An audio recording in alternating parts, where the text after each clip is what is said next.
Bismillah ar-Rahman ar-Rahim. On continue. Donc, pardon. Ici, vous voyez un héritage, si vous voulez, du programme ancien. Euh, ici, j'ai essayé de transformer un texte entier en caractère pour pouvoir l'afficher. Mais je n'ai pas besoin ici de le faire. Pourquoi? Parce que j'ai déjà déclaré, alors la voilà, j'ai déjà déclaré que les valeurs que je vais afficher sont déjà de type char, d'accord?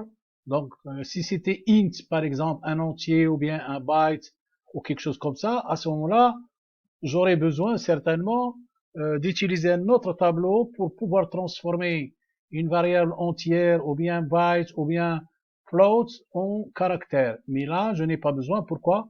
Parce que la température que je vais afficher, il est déjà de type char et que l'affichage sur un afficheur LCD, il reçoit que les valeurs de type char. Donc, je suis tranquille. Alors, je continue la lecture. Donc, je rentre dans le programme principal. Alors, ici, port B, trice B. Alors, j'y mets trice D en sortie. J'en aurais même pas besoin de le faire, mais je le fais quand même par mesure de sécurité. Mon port D va être programmé en sortie parce que c'est lui qui va attaquer si vous voulez, l'afficheur LCD. Alors, ensuite, ça, c'est la fonction qui permet d'initialiser un afficheur. Ça, c'est la fonction qui permet de c'est d'effacer l'écran. Et bien sûr, ça, c'est la fonction qui consiste à cacher le curseur pendant le fonctionnement. Alors, si vous oubliez ces trois fonctions, eh bien, rien n'apparaît sur l'écran, hein, il faut faire attention. Alors, tout de suite après, regardez, j'appelle programma i2c, comme l'autre fois. Alors, programma i2c, eh bien, il va configurer mon port avec la vitesse, l'adresse, etc. D'accord? Ensuite, je reviens. Alors, excusez-moi, une fois que j'appelle, alors j'étais où? J'étais là. Une fois que j'appelle ma fonction pour initialiser tout, et puisque mon afficheur LCD est déjà initialisé, alors maintenant j'ai le droit d'afficher quand même quelque chose. Eh bien, ce quelque chose, c'est quoi? C'est le titre hein, que j'ai mis, comme vous l'avez remarqué. Alors, sortez LCD out sur la première ligne, à partir de la première colonne, tout ce qui est écrit entre ces deux guillemets. Donc, c'est pour cela que vous voyez afficher TC74 avec LCD. Donc, même si rien ne se passe ici, eh bien, cette phrase sera affichée sur la première ligne. Alors, une fois que je rentre dans la boucle principale, la première des choses, je vais appeler la fonction qui va lire la température. D'accord? Alors, c'est la fonction que je vous ai expliquée tout à l'heure. La voilà. C'est pas la peine de reprendre puisque je l'ai déjà expliqué. Alors, une fois que la lecture est faite, maintenant je suis en possession de la valeur de la température que j'ai appelée temp. Eh bien, je vais faire un test. Alors, en quoi consiste ce test? Eh bien, toute valeur supérieure à 0 et strictement inférieure à 127, je la considère comme étant une valeur positive. D'accord? Alors, if température est inférieure à 120 et en même temps, voilà, ça c'est un et logique, et que temp aussi, température est supérieure à 0, autrement dit, cela veut dire si la température est comprise entre 0 et 127, supérieure ou égale à 0 et strictement inférieure à 127, eh bien c'est qu'il est positif. Dans ce cas, qu'est-ce que je vais faire? Aller mettre dans le premier élément du tableau, regardez, qui a le premier élément, donc l'indice 0, qu'est-ce que je vais mettre? Mettre un signe plus. Vous voyez? Alors attention, puisque c'est un caractère, il faut mettre ici 2 slash. Si vous ne mettez pas de slash, ou bien si vous mettez 2, ça marche pas. Il faut respecter cette convention. Donc, là où la place est vide de tout à l'heure, que je vous ai dit la place est vide, eh bien, mettez un plus. Pourquoi? Parce que on est en présence d'un nombre positif. Ok? Ça, c'est la première des choses. Ensuite, mettre dans le, parce que normalement, la valeur maximale que je vais lire, c'est une valeur qui peut être, par exemple, 124 ou bien 125. donc formé de 3 chiffres.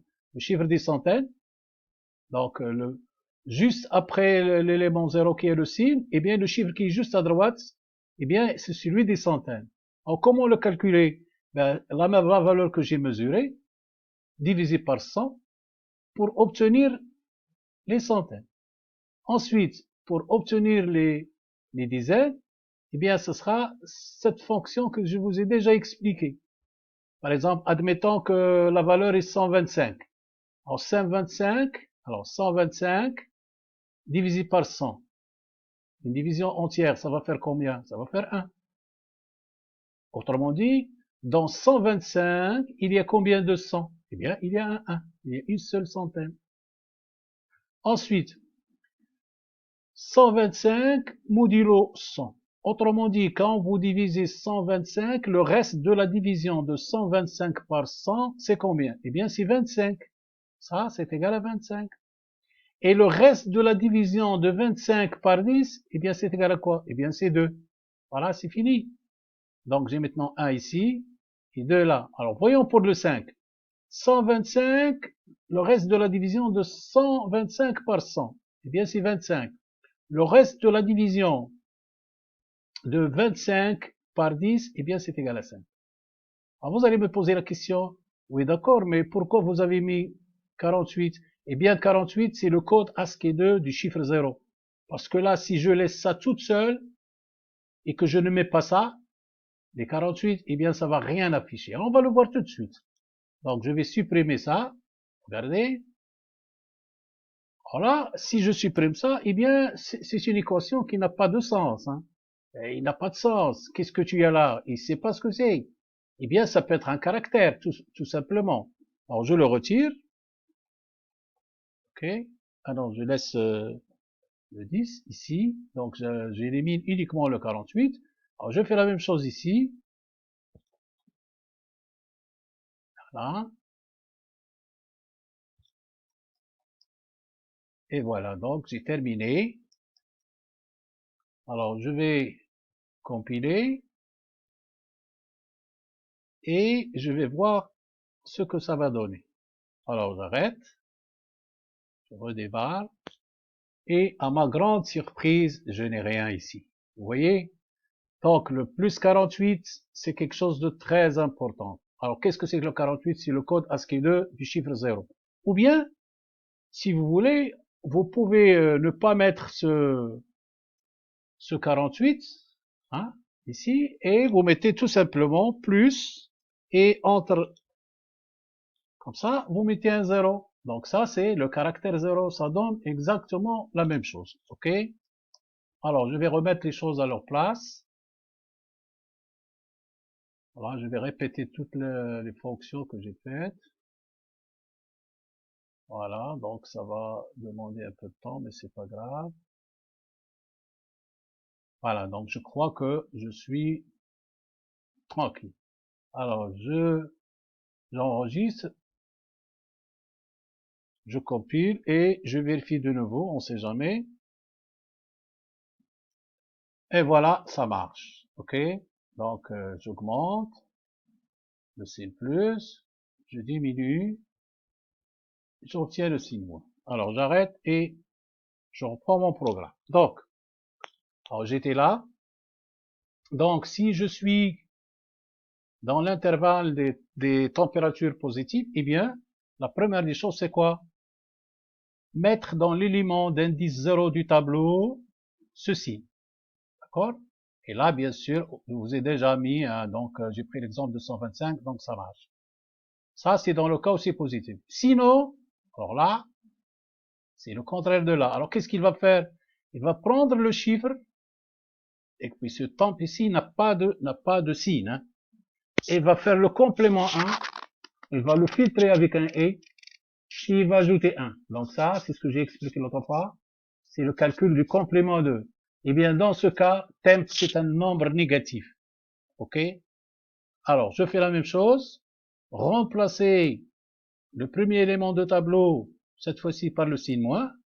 Quant au calcul, eh bien, ce sera tout à fait la même chose. OK? Et après, bien sûr, il faut, évidemment, je lui dis de sortir sur la deuxième ligne de l'afficheur LCD à partir de la quatrième colonne, la température, puisque la température maintenant elle est calculée. Vous voyez, elle est calculée, n'est-ce pas?